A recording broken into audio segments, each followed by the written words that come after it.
Eu me chamo Guilherme Cristóvão, sou da comunidade Canção Nova, fazem 10 anos, sou casado com a Lediane. Mas antes de eu começar a falar do tema de hoje, eu gostaria de pedir para você que está em casa, para você que está aqui comigo, que nós possamos estender as mãos sobre aonde nós moramos. Onde você mora? Qual direção é a sua casa? Levante sua mão, coloca lá. Por favor, você que está aqui, você que está aí na sua casa, vai apresentando a sua casa, porque eu quero rezar pela casa das pessoas que estão acompanhando aqui.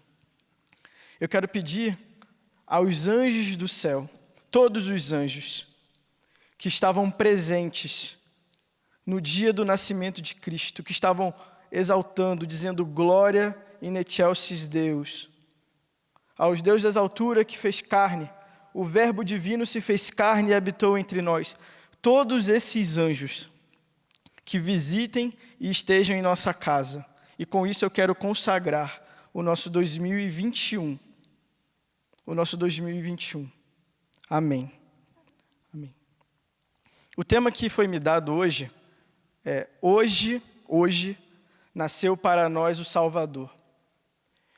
Essa é a frase que o anjo falou aos pastores próximo a Belém, os pastores que estavam próximo a Belém, para dizerem que nasceu o Salvador.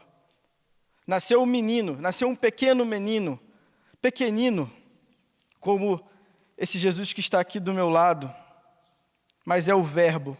Por ele tudo foi criado, nada foi criado sem ele, e tudo foi criado para ele. E é curioso, esse ano de 2020, celebrarmos a véspera do Natal, hoje é a véspera, amanhã é dia 25, é o dia de sexta-feira, é o dia da paixão de Cristo também.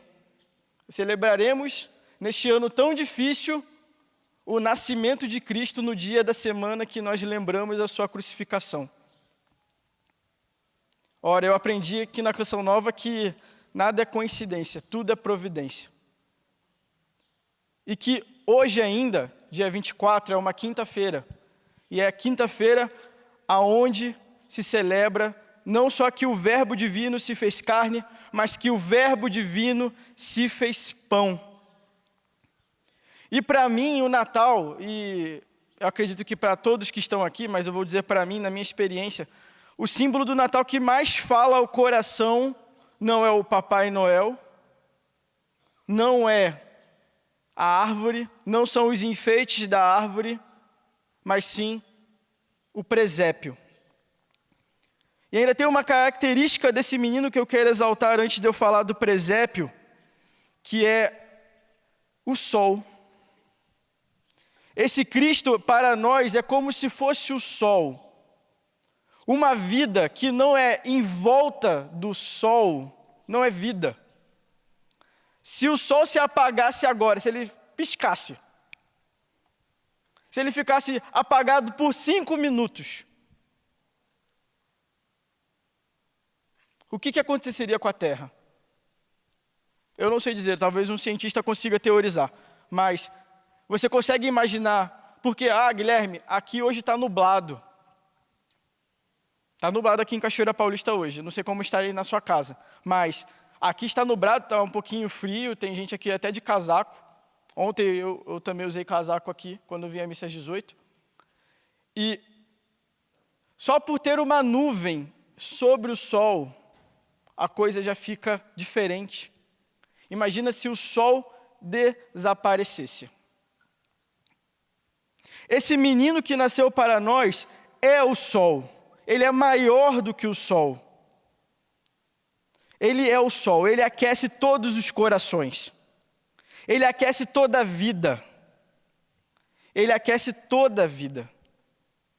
E ele fez questão de vir e se depositar na simplicidade de um menino. Bem, eu sou natural do Rio de Janeiro, talvez pelo sotaque você tenha percebido, eu sou natural da cidade de São Gonçalo, do estado do Rio de Janeiro.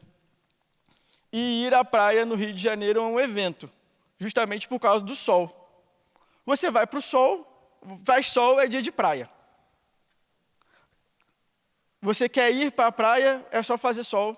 Todo mundo, a família toda, vai todo mundo. Só que é interessante porque cada um vai para a praia de um jeito, cada lugar, cada região, né? Uns são de cor, tem mais melanina, né? Não precisa de tanto protetor solar. Outros são mais branquinhos e aí precisam se empastar de protetor solar. Outros levam a farofa, outros comem ali no quiosque. Não é assim que funciona? O sol nasceu para todo mundo, a praia é para todo mundo, mas cada um vive aquilo ali de um jeito. Cada um vive aquilo ali de um jeito. Todos aproveitam o sol. Ficam, às vezes, o dia inteiro debaixo da barraca lendo um livro. E tem aqueles que ficam o dia inteiro dentro d'água. Não é assim? Não é assim que funciona? Curiosamente, acontece a mesma coisa aqui, ó, com esse menino. Ele veio para todos. Ele veio para todos. Eu vou me aventurar aqui, eu vou levantar ele que eu não aguento não.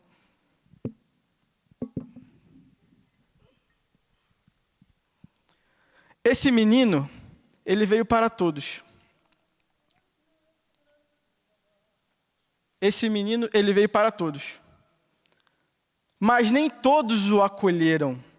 Nem todos o acolhem igualmente. Na sua casa, nem todos o acolhem igualmente. Não é verdade? Hoje tem ceia de Natal em muitas famílias. Uns vão à missa, outros não. A minha família, hoje eu não vou lá na minha família, mas é marcado disso. Alguns esperam os que vão chegar da missa e outros vão à missa. Outros vão à missa no dia seguinte. Mas o presépio, como ele nos dá uma pista de como as pessoas reagem a esse sol, a esse menino que nos foi dado, a esse verbo divino que se fez carne e habitou entre nós, a esse verbo que se fez pão, que daqui a pouco nós adoraremos.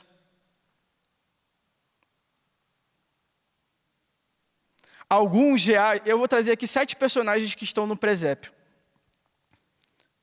Né? 7 características de pessoas que se colocam diferentemente no presépio. Uns aparecem, outros não.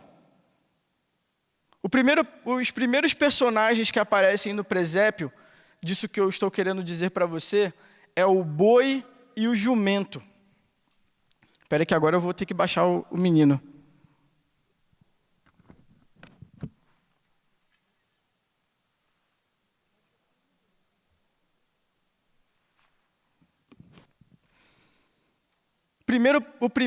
Os primeiros personagens que nos aparecem é o boi e o jumento. E é os primeiros mesmo, porque vai dizer a história da igreja que quem montou o primeiro presépio foi o Francisco de Assis. Foi São Francisco de Assis. Ele estava rezando, estava apresentando ao povo o mistério do nascimento de Cristo, e ele estava percebendo que as pessoas não entendiam. E aí ele pegou a imagem de um menino, de uma criança, uma estátua mesmo, uma imagem, não uma criança em si, mas uma imagem, pegou um burro e um jumento, colocou de cada lado. E ali ele fez a sua colocação e a sua adoração àquele menino Jesus, em estátua. E vai dizer a história da igreja que a oração foi tão intensa, foi tão profunda, o mistério do Natal se estabeleceu tão fortemente ali, que a imagem sorriu.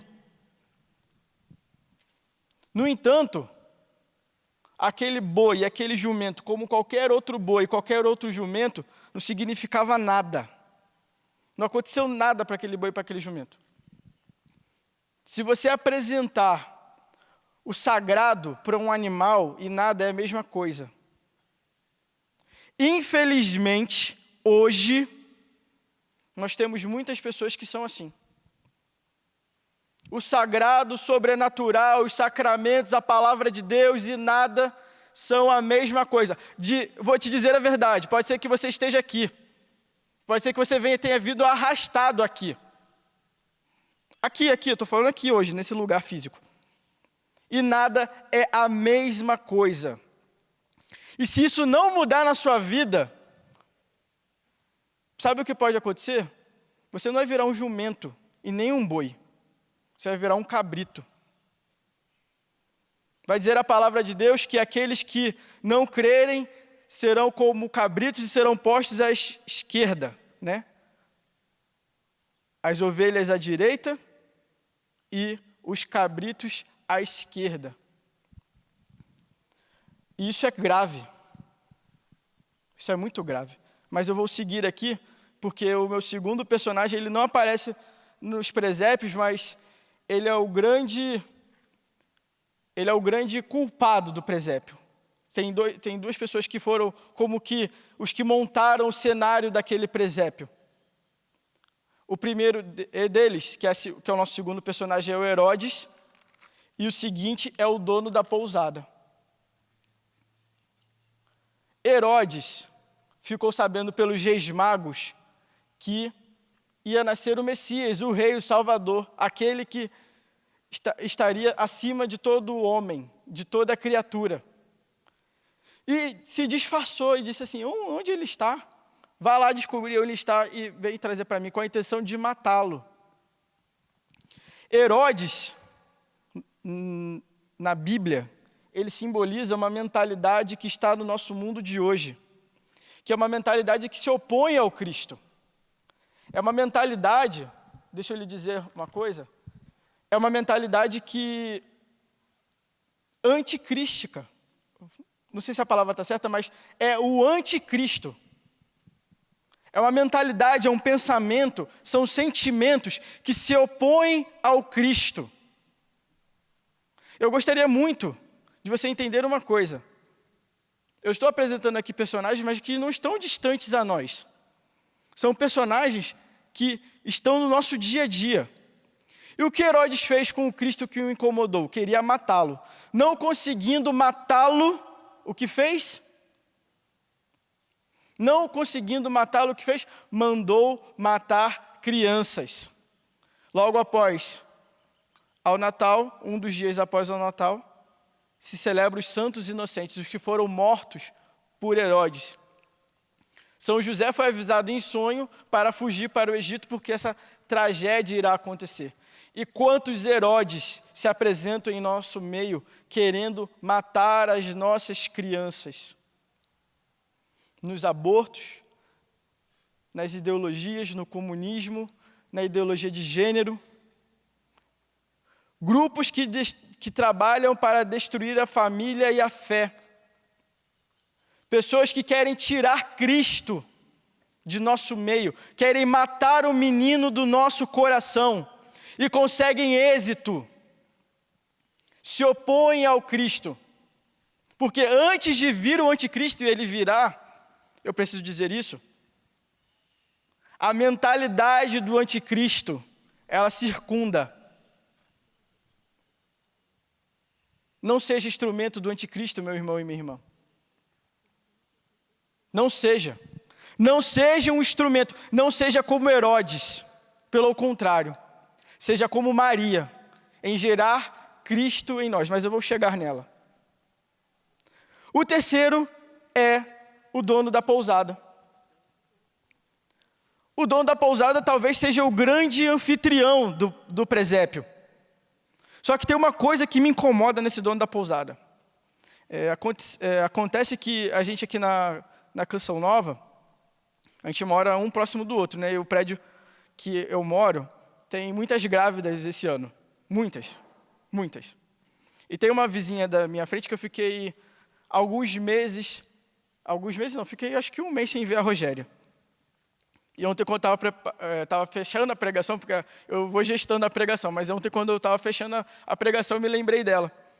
Porque eu fiquei uns 15, 20 dias sem vê-la, e ela já está no final da gravidez. O bebê deve nascer agora em janeiro, fevereiro, não sei bem.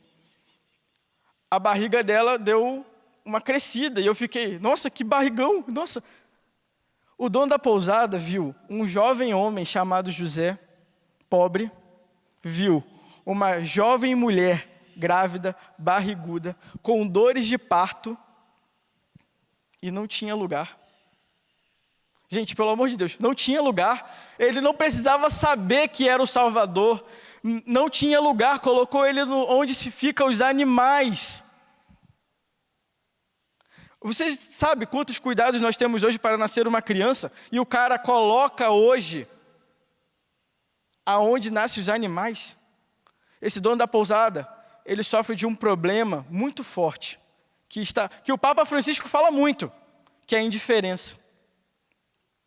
A indiferença quanto ao outro, a indiferença quanto ao sagrado, as piadas em relação ao sagrado, e aqui eu não falo exatamente de piadas que são intencionalmente ofensivas, mas as piadas que às vezes estão dentro da igreja, que desrespeitam o sagrado, as pessoas que reagem com preguiça diante ao sagrado, preguiça de rezar, se acostumam com o sagrado. Se acostumam com o sagrado. E a essas pessoas eu preciso advertir, que está lá escrito em Mateus 25, versículo 43. O mesmo destino dos cabritos, à esquerda. Eu preciso dizer isso. Eu preciso. Porque eu era um forasteiro, diz o Senhor, e não me recebestes em casa. Eu era um forasteiro. Eu era um forasteiro. Há pessoas que falam assim, nossa, eu sou indigno. O meu coração é como se fosse uma manjedoura, pobre, miserável, suja. Mas vem aqui, Senhor, habita em mim, porque eu sei que o Senhor precisa. Porque o Senhor me ama. E aí por isso eu preciso, porque o Senhor me escolheu. Mas outros não. Como que se acostumam, terço por terço, missa por missa, como esse dono da pousada. Viu uma barriguda, eu pensei, quando a Luciana falou da filha dela, que o bebê nasceu, como que o dono da pousada vê uma mulher barriguda desse jeito, em dores de parto, e simplesmente não acolhe, mas providencialmente. Por quê? Nem todos os receberam, mas tem um destino para aqueles que não o recebem. Tem um destino. É a esquerda. É a esquerda. O quarto personagem que eu quero trazer aqui para vocês, agora a coisa começa a ficar boa, né? Porque eu só trouxe notícia ruim, né? Eu falei do jumento, eu falei de Herodes, eu falei do dono da pousada, e parece que eu só estou trazendo aqui tragédia. Mas, dependendo de como você olha o presépio, se você tiver um olho de tragédia, um olho que é voltado só para as trevas, você só vai ver dessa maneira. E eu preciso dizer isso para você. Como está o seu olho diante do Senhor? Como está o seu olho diante do Senhor? Esse quarto personagem, que é no plural também, são os pastores. Como eu disse no início da pregação, os pastores, que ali na nosso presépio tem apenas um, mas foram pastores, estavam ali próximos da cidade e receberam o Salvador. Receberam o Salvador como? Veio um anjo e apareceu para aqueles caras. Eles estavam alheios. Eles não viram Maria grávida, eles não viram São José com o menino, eles não receberam um anúncio como Herodes de uns reis magos. Eles receberam uma visão do alto. Eles receberam, diz a Sagrada Escritura e no Evangelho de Lucas, que apareceu um anjo, anunciou a eles, e depois o anjo se voltou para um coro de anjos, como se os anjos estivessem também se direcionando para o presépio, como se um coro de anjos estivessem direcionando para o presépio. Muitos de nós nos comportamos diante do menino, diante desse menino aqui, desse grande, pequeno, mas grande, admirável, príncipe da paz, como esses pastores. Ficamos, me desculpe, de quinta-feira em quinta-feira de adoração, de acampamento de cura e libertação em acampamento de cura e libertação, ficamos de milagre em milagre, mas não nos convertemos. A nossa relação com o Senhor é como se Ele fosse o cara de negócios. Nós admitimos, Ele é grande, Ele é soberano, Ele é santo. Santo, santo, santo. Nós nos ajoelhamos diante dEle com apenas um interesse: a minha vida, o meu milagre, a minha família. Não que seja errado, gente, não que seja errado o milagre, não que seja errado a família, rezar pela sua família. Não é nada errado, não tem nada de errado nisso. Tem errado na sua relação com Ele. Eu rezo pela conversão da minha família e às vezes eu vou admitir para você, pode ser que algumas orações minhas eu estou querendo algo em troca, mas não é o suficiente. Eu não mudo de vida, eu não me converto, e aí eu acabo renunciando à maior bênção das bênçãos, que é a salvação, que é o que o menino veio trazer. Ora, você pode ter vindo aqui para que, ou você está aí na TV Canção Nova, ou na rádio ou na internet, pedindo por um milagre. Eu não estou falando aqui que Ele não vai fazer, e eu não estou falando aqui para você parar de pedir. Não, pelo contrário. Mas existem duas formas de pedir o milagre. Existe a maneira de quem pede como que um filho, que tudo depende do pai, e tem como aquele que pede como que um mercenário, negociando. Olha, Senhor, olha o que eu estou fazendo. Olha, Senhor, eu vim aqui atrás porque esse cara aqui é um milagreiro.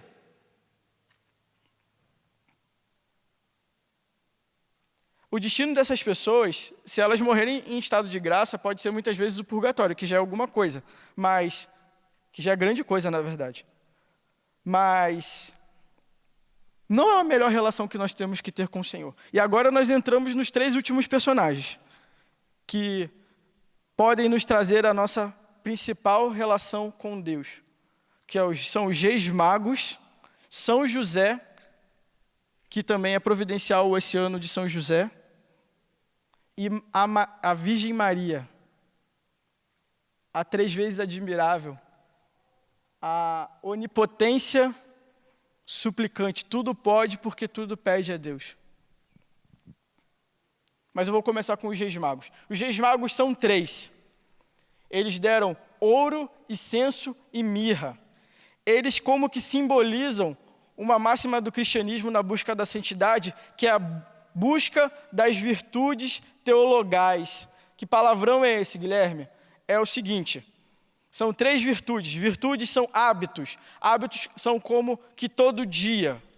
Resumindo bem, né? Você tem o hábito de todo dia comer.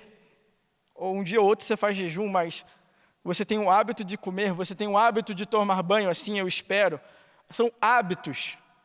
São virtudes, coisas que todo cristão deve cultivar na sua vida, no seu cotidiano, para, de fato, conquistar o céu, conquistar uma intimidade com o Senhor, que são a fé, a caridade e a esperança. Ora, a fé foi simbolizada devidamente pelo presente do incenso. Se cultiva a fé pela oração. A mirra pelo sofrimento, porque a mirra é um óleo que se usava também para os mortos. E a esperança está ali, na ressurreição de Cristo. E o ouro, que é o metal, um dos metais mais preciosos, se não o mais precioso. Se não é o mais precioso, quando a gente fala vale ouro, a gente está querendo dizer aquilo ali é precioso, significando o que é de mais precioso, que é a caridade. A fé e a esperança, elas acabarão quando nós irmos para o novo céu e para a nova terra. Agora, a caridade não, a caridade jamais passará. E é necessário que nós busquemos viver a fé, a esperança e a caridade. A fé, acreditar em tudo que o menino veio nos trazer. Acreditar e sermos batizados em nome do Pai, do Filho e do Espírito Santo. Viver a esperança, não de que apenas nós vamos tirar um dia essa máscara da cara. Não apenas a esperança de uma vacina, mas a esperança de que ele ressuscitou. Não a esperança de acumular riquezas aqui nesta terra, mas a esperança de que ele ressuscitou e ele vai voltar. Ele veio como um menino, como que um rejeitado, mas ele virá. Ele veio escondido, mas quando ele voltar, todos verão. Essa é a nossa esperança. Essa é a nossa esperança. Era para nós ouvirmos a palavra Apocalipse e ficarmos sorrindo. Era para nos ouvir a palavra, o Senhor está voltando, o Senhor está à porta, e estarmos felizes e alegres, mas a maioria de nós temos medo. A maioria de nós temos medo. E eu vou pular para São José agora. Como eu falei, o Papa Francisco, ele declarou o ano de São José. Tem uma característica muito interessante em São José para mim. Ele é o pai adotivo de Jesus. Ele, quando ficou sabendo que Maria estava grávida, decidiu que iria viver em segredo, ia rejeitá-la em segredo, ou seja, e provavelmente iria se casar, mas que iam viver rejeitados, como que rejeitados. E, mesmo assim, ele recebe um sonho. Na verdade, São José, ele é orientado por sonhos. Ele é orientado por uma visão sobrenatural. Ele tem uma dúvida, o anjo aparece para ele em sonho e lhe diz alguma coisa. Ele estava lá no presépio, na manjedoura, e um anjo aparece-lhe em sonho e fala: foge para o Egito. Quando ele está no Egito e o risco passa, o anjo lhe aparece de novo e fala: volta do Egito. Mas olha que interessante, é um homem governado. Ele é o patrono da igreja, porque ele é um homem que foi governado pelo sobrenatural. Ele é um homem que, no seu silêncio, eu estava brincando esses dias lá em casa que se fala muito que a Virgem é silenciosa, que a manifestação da Virgem Maria no nosso dia a dia, no nosso cotidiano, é silenciosa. Mas São José, ele é praticamente invisível. Ele é praticamente invisível, mas ele é aquele homem, aquele exemplo de homem que todos os dias, todo santo dia, vai para a carpintaria, faz o seu trabalho, vai e faz o que deve ser feito. Qual era o papel de São José no presépio? Cuidar. E o que ele fez? Cuidou. Mas ele foi a todo momento sendo direcionado pelo sobrenatural. E as pessoas hoje, elas querem ser guiadas pelo sobrenatural, mas elas pensam que ser guiado pelo sobrenatural é como se fosse uma espécie de via adivinhatória. Como se eu tivesse que adivinhar, como se a todo mundo... Não, não é isso. Ser guiado pelo sobrenatural é ter uma vida sacramental. É ter uma vida de obediência aos mandamentos. É ter uma vida de obediência primeiro a isso. E as inspirações Deus vai colocando no seu coração. Mas você só vai saber se aquilo ali é de Deus ou se não é, se você tem um caminho de intimidade com Ele. Então, além das virtudes, nós precisamos ter uma vida guiada pelo sobrenatural. Porque se a vida não é guiada pelo sobrenatural, se nós apenas nós criamos um risco tremendo de virarmos... a palavra não é bem colocada, mas é para você entender, e você vai entender isso, apenas moralistas. Apesar de que o moralista vai entender que ele tem que viver pelo sobrenatural. Mas vou ficar apenas pelo certo, lei por lei. E a última personagem, a Virgem Maria. A Virgem Maria que não só acolheu o menino Jesus nos seus braços, como amamentou. Pensa, o Senhor dos senhores, o príncipe da paz, rei dos reis, soberano, vencedor de todas as batalhas, foi sustentado pelo leite dessa mulher. Foi gerado no ventre dessa mulher. Providencialmente tem uma criança aqui. Como que uma esperança. Mas a Virgem Maria só foi capaz de gerar Cristo. E nós somos chamados também a gerar Cristo em nossa vida. Gerar Cristo de comunhão em comunhão. Sermos transparentes. Porque uma das grandes características da Virgem Maria é que ela é como se fosse transparente. Tudo em Maria não aponta para ela.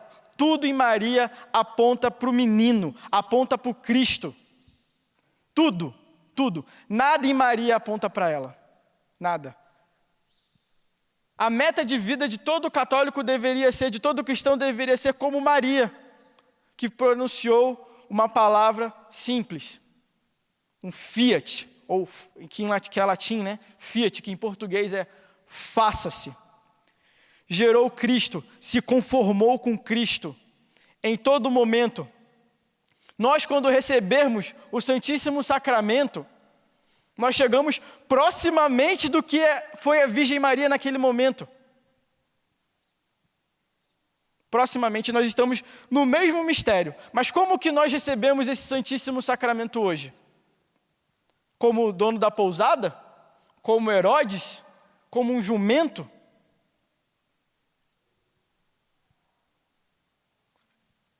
Ou como Maria? Como Maria.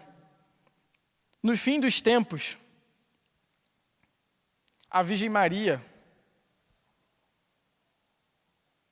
no fim dos tempos, existe um milagre que a Virgem Maria, que está aqui no Apocalipse de São João, que é como se, olha só como que tem proximidade com o presépio.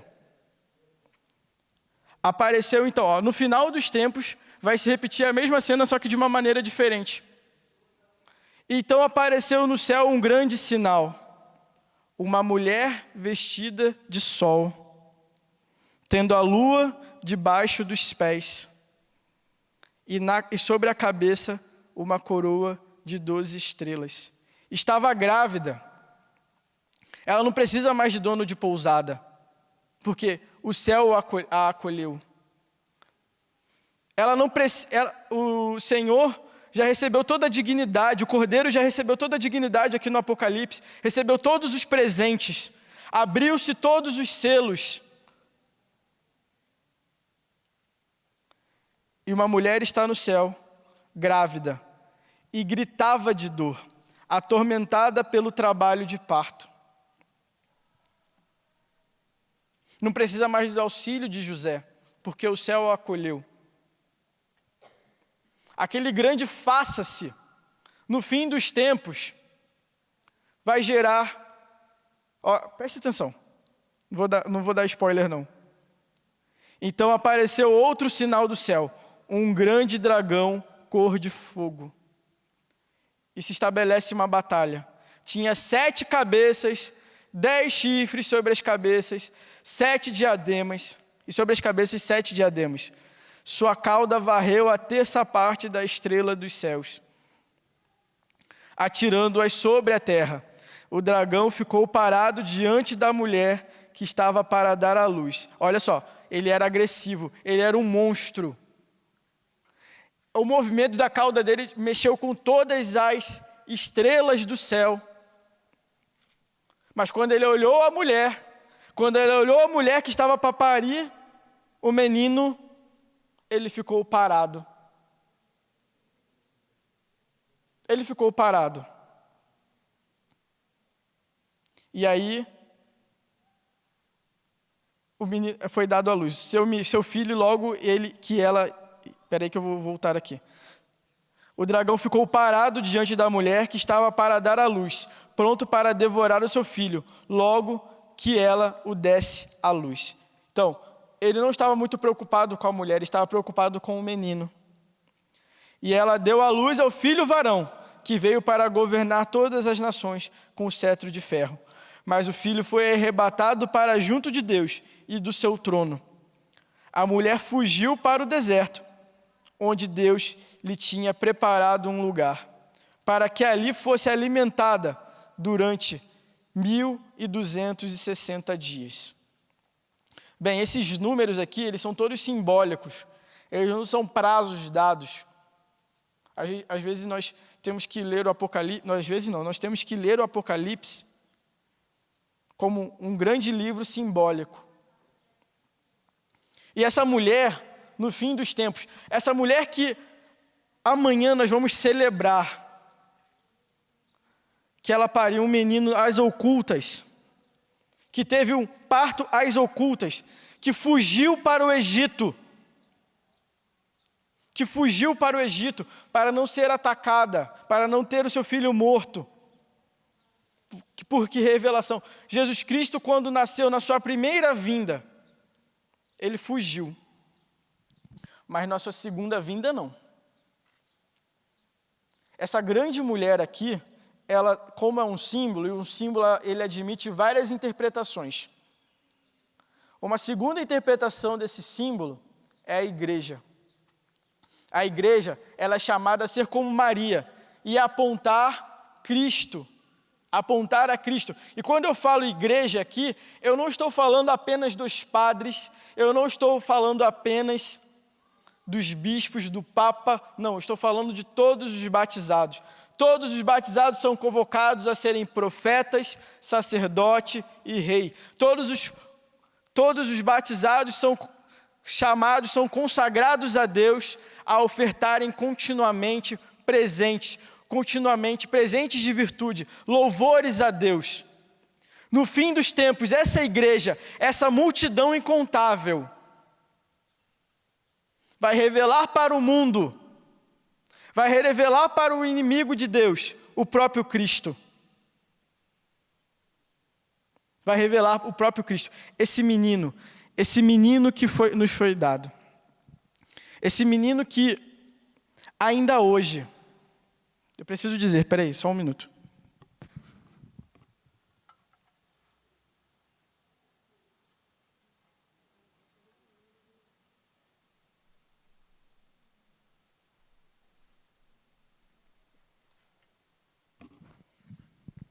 Esse menino, que ainda hoje é recusado por tantos. Esse menino que ainda é incompreendido por tantos, que é humilhado por tantos, e está em silêncio. Mas ele reina. Ele ficou anos oculto, 30 anos oculto. E depois saiu para pregar. Converteu a muitos, contagiou a muitos, mas ainda foi recusado. Ainda foi humilhado. E o destino desse menino, nós já sabemos. Foi ali, naquela outra imagem, naquele outro símbolo, na cruz. Esse menino, que aqui eu levanto como que o Simba do Rei Leão, né? Foi chamado para governar. E ele governa, ele rege todas as coisas. Ele está no controle de tudo. Ele está no controle de tudo. E não corre das suas responsabilidades. Não corre do seu reinado. Você pode estar falando assim para mim, Guilherme, eu não sei quem é esse menino. Ele é um estranho para mim. Esse menino me rejeitou. Olhe mais atentamente, irmão. Esse menino não rejeitou ninguém. Esse menino veio para todos. Hoje, nasceu para nós. Hoje. Todos os dias, quando o sol nasce, quando a aurora se apresenta, nasce para nós uma nova esperança de acolhermos a salvação. Se você aqui está rezando, você veio aqui na Canção Nova, você está no sistema Canção Nova de comunicação e está rezando pela conversão da sua família, pedindo para que Cristo nasça como uma manjedoura, nasça na sua manjedoura, mas nasça na manjedoura dos seus familiares, eu preciso lhe dizer, ele nascerá. É um menino. Apenas um menino. O nosso coração precisa estar pronto hoje. Nós não sabemos se haverá amanhã. Você sabe se haverá amanhã? Você sabe se haverá amanhã, meu irmão e minha irmã? A gente sabe que amanhã é dia 25 de dezembro de 2020. A gente sabe disso. No entanto, você sabe se amanhã você terá tempo para que esse menino entre na manjedoura do seu coração? Note que ele não se importa hoje. Ele não se importa hoje de como está o seu coração. Seu coração pode estar cheio de pecado, cheio de feridas, cheio de traumas, mas ele quer ser acolhido hoje. Note aqui que eu não falei nada assim, os seus traumas te impedem de acolher os meninos Jesus. Eu não falei isso. Eu não falei assim, o seu relacionamento com o seu pai, o relacionamento com a sua mãe te impedem de receber o menino. Não, não te impedem. No máximo, criam uma palhazinha, tiram um lugar, tornam o lugar um pouco mais indigno. Eu não falei aqui, o seu pecado te impede de acolher esse menino. Pelo contrário, são as nossas escolhas. Eu reajo com indiferença a esse menino? Eu me oponho a esse menino? Eu sou alheio? Alheio a esse menino? Eu sou alheio. Quando você olha essa criança, quando você olha ela, o que significa para você? Nada. É mais um enfeite de Natal, é mais uma coisinha que fica lá em casa, mais um enfeite, é mais uma coisa que eu gastei caro, porque enfeite de Natal é caro. Mais importante, meu irmão e minha irmã, do que enfeites de Natal, de que ter um belo presépio, que é importante porque demonstra zelo, já que o nosso Natal está tão perdido, estão querendo esconder o menino, mais do que ele se escondeu. Mais importante é recebê-lo no coração. E existe uma forma de recebermos ainda hoje no nosso coração como ele estava no presépio. Como ele estava no presépio. Por quê? Quando nós celebramos o Natal, vou trocar aqui o lado do microfone porque eu quero continuar ainda.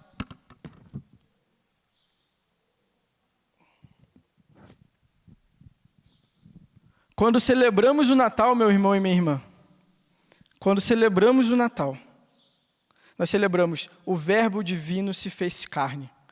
Mas esse menino, antes da cruz,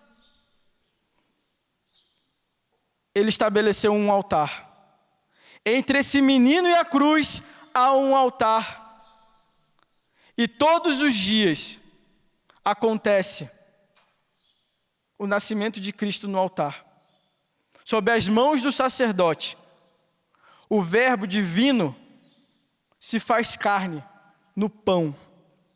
Verbo caro facto est. Verbo panis facto est. Vai dizer a música do Ministério Amor e Adoração. Quer dizer, o Verbo se fez carne. O Verbo se fez pão.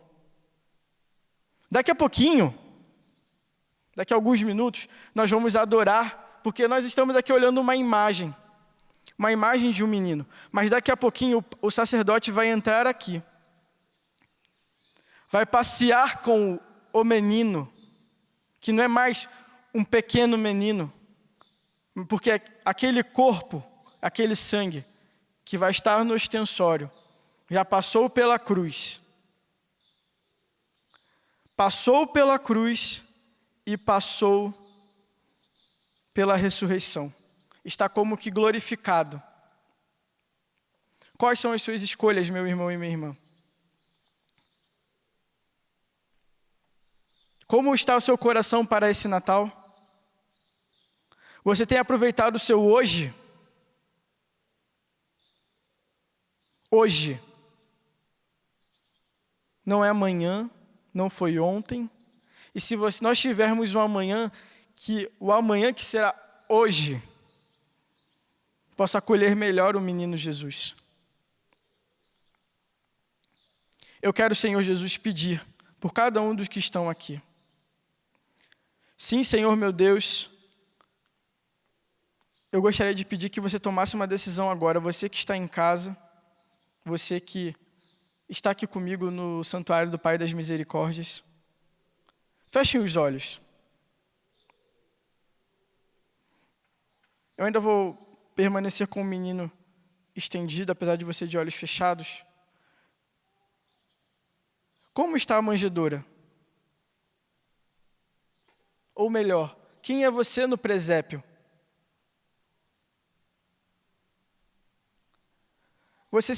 Quando você olha o presépio, você se identifica com quem?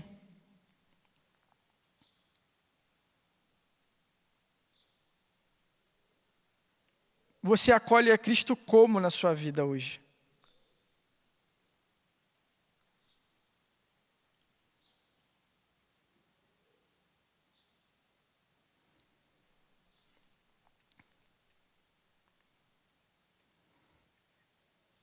Eu ia pedir para o Ministério de Música, por favor.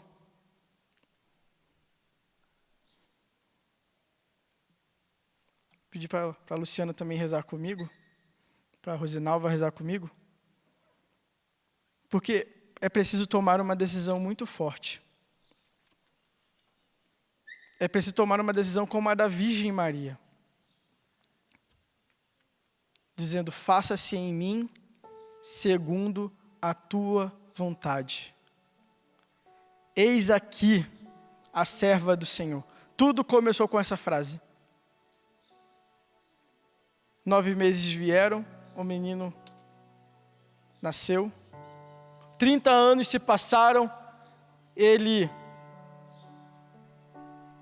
pregou, fez milagres, arrebanhou um povo, constituiu apóstolos, morreu, ressuscitou, e 2020 anos se passaram, e nós estamos aqui.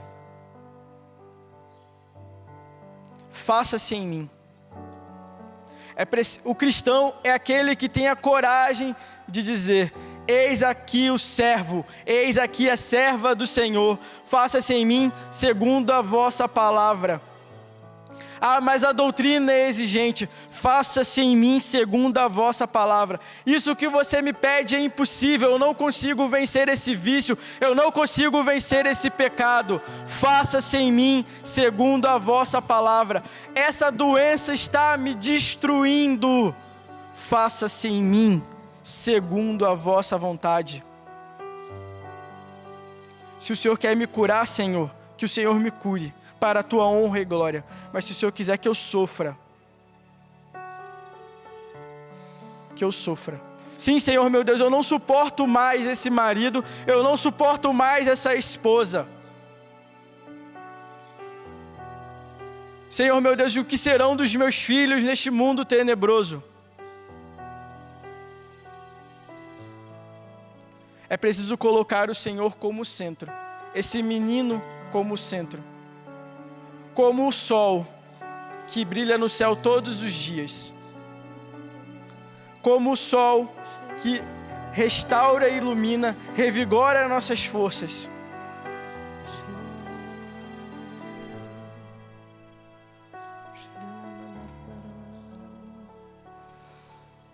Quero te louvar,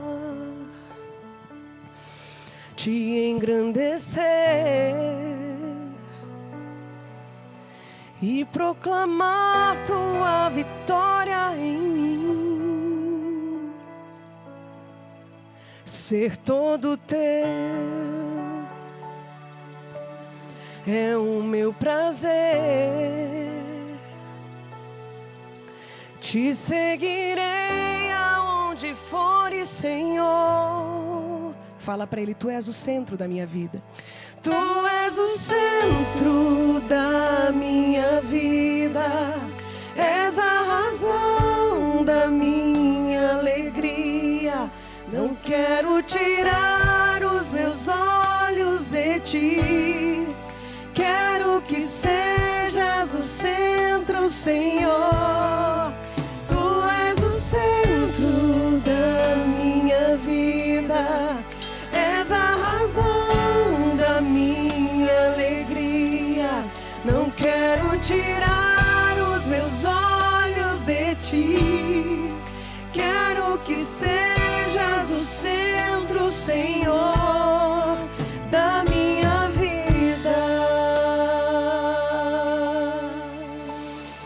Você pode, com as palavras do Guilherme, com a unção do Espírito Santo, ir entregando para Jesus aquilo que foi o centro da sua vida, que não foi Ele.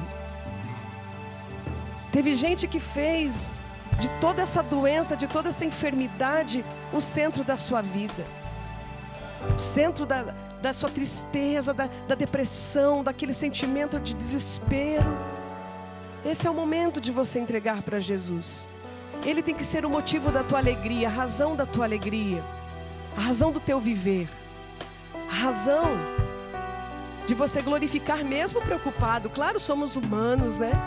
Somos humanos, temos essa tendência de pensar no amanhã, sofrer com o amanhã, com a insegurança. Mas eu convido você a de todo o teu coração já ir preparando a manjedoura do seu coração para adorar o Senhor. Canta mais uma vez. Quero te louvar, te engrandecer, mesmo diante da dor, do sofrimento, da batalha que você está passando, você que está em casa, passando por batalhas, por enfermidades, por situações de hospital.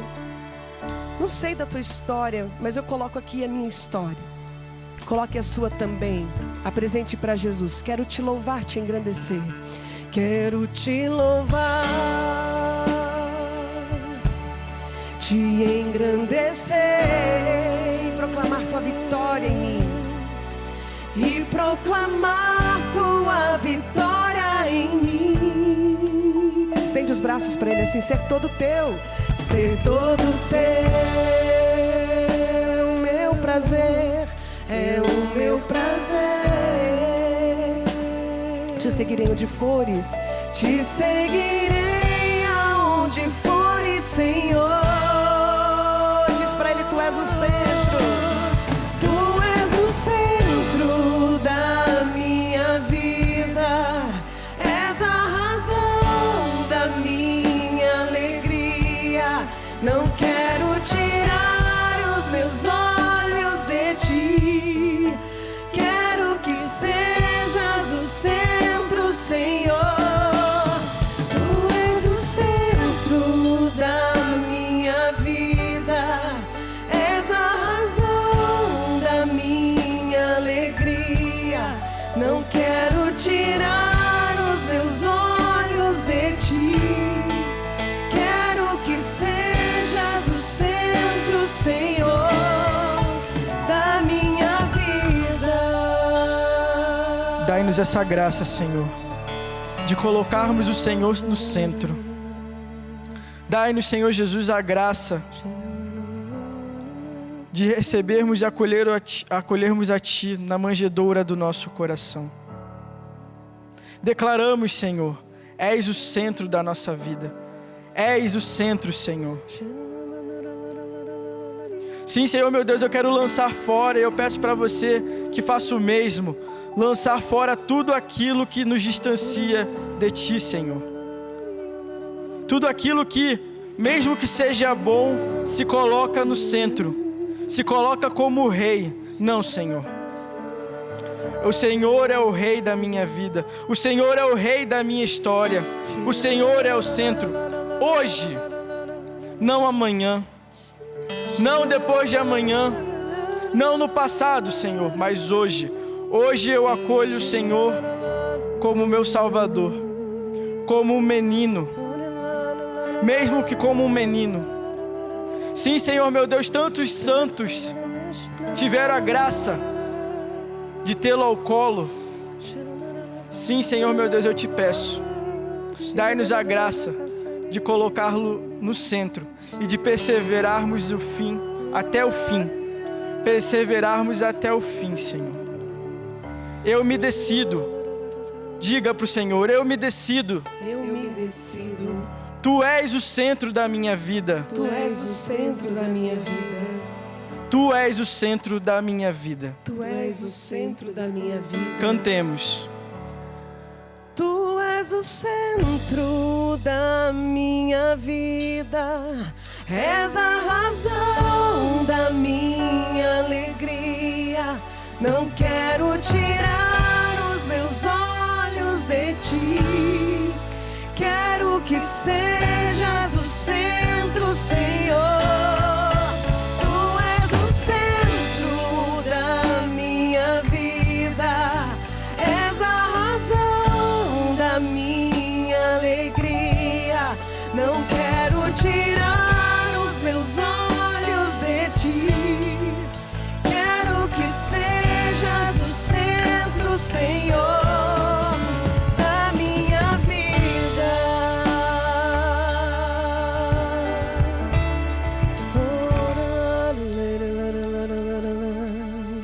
Vai dizendo para Ele que você deseja que Ele seja o centro da tua vida, o centro da tua família.